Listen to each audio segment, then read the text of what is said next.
Fake ఎన్కౌంటర్లు ఏదైనా తప్పే దాన్ని మేము తీవ్రంగా ఖండిస్తున్నాం. కేసీఆర్ గారు కూడా ఎప్పుడు కూడా వీటిని ఒప్పుకోలేదు. గతంలో మా ప్రభుత్వం ప్రారంభమైన కొద్ది రోజులకే ఒక ఎన్కౌంటర్ అయ్యి ఒకరు చనిపోయిందని చెప్పి తెలిస్తేనే వెంటనే కేసీఆర్ గారు పోలీసు ఉన్నతాధికారులందరినీ కూడా పిలిచి గట్టిగా చెప్పడం జరిగింది. నిజంగా ఒకవేళ అవతల వైపు నుంచి కాల్పులు జరిగి మీకు ప్రమాదం వచ్చిందనుకుంటే తప్ప ఏ పరిస్థితులలో కూడా ఎన్కౌంటర్ అనేది జరగడానికి వీల్లేదు. చట్ట ప్రకారమే పోవాలి.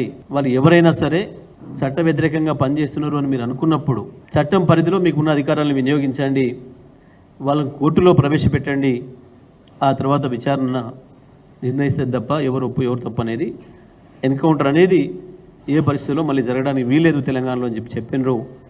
ఆ పద్ధతుల్లో 9 సంవత్సరాల్లో ఏ ఒక్క చోట కూడా అటువంటి సంఘటన జరగలేదు.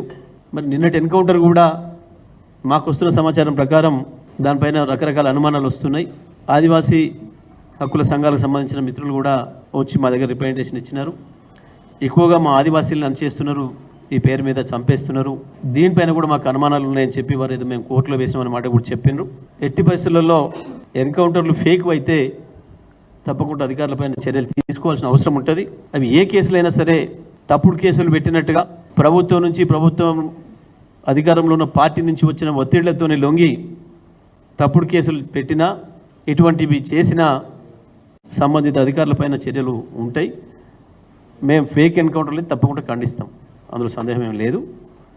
నిన్నటి ఎన్కౌంటర్ తప్పుడు ఇప్పుడు ఈ రాష్ట్రంలో ఈ ప్రభుత్వం వచ్చిన తర్వాత ఇప్పటికి 14 మంది పైన చనిపోయినట్టున్నారు ఎన్కౌంటర్లలో.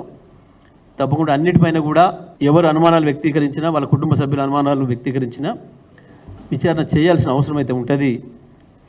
పోలీసులు కూడా జాగ్రత్త తీసుకోవాలని చెప్పి కూడా మేము ఈ సందర్భంగా